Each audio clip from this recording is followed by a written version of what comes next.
ಯಾದಗಿರಿ ಜಿಲ್ಲೆಯಲ್ಲಿ ಸಂಭವಿಸಿದ ಬಿರುಗಾಳಿ ಸಹಿತ ಆಲಿಕಲ್ಲು ಮಳೆಯ ಅಬ್ಬರಕ್ಕೆ ರೈತರು ಕಂಗಾಲಾಗಿದ್ದು ಸಾವಿರಾರು ಎಕರೆ ಪ್ರದೇಶದಲ್ಲಿ ಬೆಳೆದಿದ್ದ ಭತ್ತದ ಬೆಳೆ ನಾಶವಾಗಿದೆ. ಕಟಾವು ಹಂತದಲ್ಲಿದ್ದ ತುತ್ತು ಕೈಗೆ ಬರುವ ಮುನ್ನವೇ ವರುಣ ದೇವನ ಆರ್ಭಟಕ್ಕೆ ನೆಲಕಚ್ಚಿರೋದು ರೈತರನ್ನ ಕಣ್ಣೀರಿನಲ್ಲಿ ಕೈತೊಳೆಯುವಂತೆ ಮಾಡಿದೆ. ಜಿಲ್ಲೆಯ ವಡಗೇರ ತಾಲೂಕಿನ ಬೀರನಾಳ, ಬಬಲಾದ ಮತ್ತು ತುಮಕೂರು ಸೇರಿದಂತೆ ಸುತ್ತಮುತ್ತಲಿನ ಹಳ್ಳಿಗಳಲ್ಲಿ ಸುಮಾರು 1,000ಕ್ಕೂ ಹೆಚ್ಚು ಎಕರೆ ಭತ್ತದ ಬೆಳೆ ಹಾನಿಯಾಗಿದೆ. ಪ್ರತಿ ಎಕರೆಗೆ ಸುಮಾರು 50,000 ರೂಪಾಯಿಗಳಿಗೂ ಅಧಿಕ ಖರ್ಚು ಮಾಡಿ ಬೆಳೆದಿದ್ದ ಬೆಳೆ ಈಗ ಸಂಪೂರ್ಣ ನಾಶವಾಗಿದೆ. ಅದರಲ್ಲೂ ಕೂಡ ಭೂಮಿಯನ್ನ ಲೀಸ್ ಅಂದ್ರೆ ಗುತ್ತಿಗೆ ಪಡೆದು ಭತ್ತ ಬೆಳೆದಿದ್ದ ರೈತರ ಸ್ಥಿತಿ ಹೇಳತೀರದ್ದಾಗಿದೆ. ಇನ್ನು ಬೀರ್ನಾಳ್ ಗ್ರಾಮದ ರೈತ ಭೀಮಶಪ್ಪ ಎಂಬುವವರು ಬೆಳೆದಿದ್ದ ಭತ್ತವು ಮಳೆಗೆ ಸಿಲುಕಿ ನಾಶವಾಗಿದ್ದು ಸಾಲದ ಸುಳಿಗೆ ಸಿಲುಕಿದ ಇವರು ಈಗ ಆತ್ಮಹತ್ಯೆ ಮಾಡಿಕೊಳ್ಳುವ ಪರಿಸ್ಥಿತಿ ಬಂದಿದೆ ಅಂತ ಅಳಲು ತೋಡ್ಕೊಂಡಿದ್ದಾರೆ. ಸರ್ಕಾರ ತಕ್ಷಣ ಎಚ್ಚೆತ್ತುಕೊಂಡು ಬೆಳೆ ಹಾನಿ ಸಮೀಕ್ಷೆ ನಡೆಸಿ ನೊಂದ ರೈತರಿಗೆ ಹೆಚ್ಚಿನ ಪರಿಹಾರ ಘೋಷಿಸಬೇಕು ಅಂತ ಜಿಲ್ಲೆಯ ಅನ್ನದಾತರು ಆಗ್ರಹಿಸಿದ್ದಾರೆ.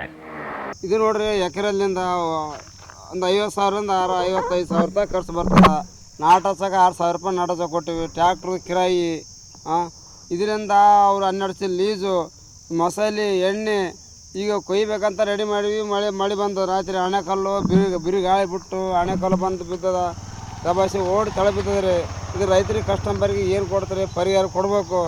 ಕೊಳ್ಳಂದ್ರೆ ಆತ್ಮಹತ್ಯೆ ಮಾಡಿಕೆದ ಬಂದದ್ರಿ. ಸಾಬ್ರ ಏನು ಮಾಡೋ, ಕಣ್ಣೀರು ಕೂಳು ತಿನ್ನಂಗೆ ಆಗ್ಯದ ನೋಡ್ರಿ. ನಮ್ಗೆ ರೈತರಿಗೆ ಏನಂಬೋದು ಗೊತ್ತಾಗೋದು. ಎಲ್ಲ ನೋಡ್ರಿ, ಸ್ವಲ್ಪ ನೀವು ಸ್ವಲ್ಪ ಬರ್ತದೆ ಎಲ್ಲಟ್ಟು ಸ್ವಲ್ಪ ರೈತರಿಗೆ ಸಹಾಯ ಮಾಡಿರಿ. ಇದರಿಂದ 30 ಎಕರೆಂದಲಿಂದ ಏನು 50 ಎಕರೆ ತನಕ ಮಾಡ್ಕೊಂಡಿವಿ. ಬೀರ್ ನೋಡಿ 2 ಕಡೆ ಬಿದ್ದಾವ.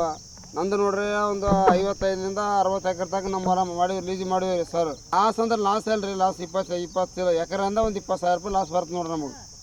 ಏನು ಓಡ್ ಚಪ್ಪರಿ ಓಡ್ ಬಿದ್ದು ಬಿಟ್ಟದ್ರಿ ಒಳಗೆ ಕಲಾಸ್. ಅದೇ ಸರ್, ಮಳೆ ಬಂತು ಸರ್, ಎಲ್ಲ ಕೆಡಗಿನ ಮಳೆ ಸರ್. ನಮ್ಮದು ಇವು ಗಿಡತಿ ಕಟ್ ಮಾಡಿದ್ರೆ ಏನಾಯ್ತಿಲ್ಲ ಸರ್, ನಾವು ಲೇಟ್ ಆಗೋ ಸಲಗ ಮಳೆವೆಲ್ಲ ಬಿದ್ದು ಆನೆಕಲ್ಲು ಬಿದ್ದು ನಮ್ದೆಲ್ಲ ಭತ್ತ ಲಾಸ್ ಆಗಿದೆ ಸರ್. ನಮ್ದು ಸರ್ ಈಗ ಆ ಕಡೆ ಅಂದ್ರೆ ಸರ್ ಒಂದು 100 ಎಕರೆ ಹೋಗಿದೆ ಸರ್. ನಮ್ಮದೇ ಸರ್ 50 ಎಕರೆ ಹೋಗಿದೆ ನೋಡ್ರಿ ಸರ್. ಹಿಂಗೆ ಭಾಳ ಅಷ್ಟು ಆಯ್ತು ಸರ್ ನಮ್ಮದು. ಈಗ 50 ಎಕರೆ ಹೊಲ ಇದೆ ಸರ್ ನಮ್ಮದು.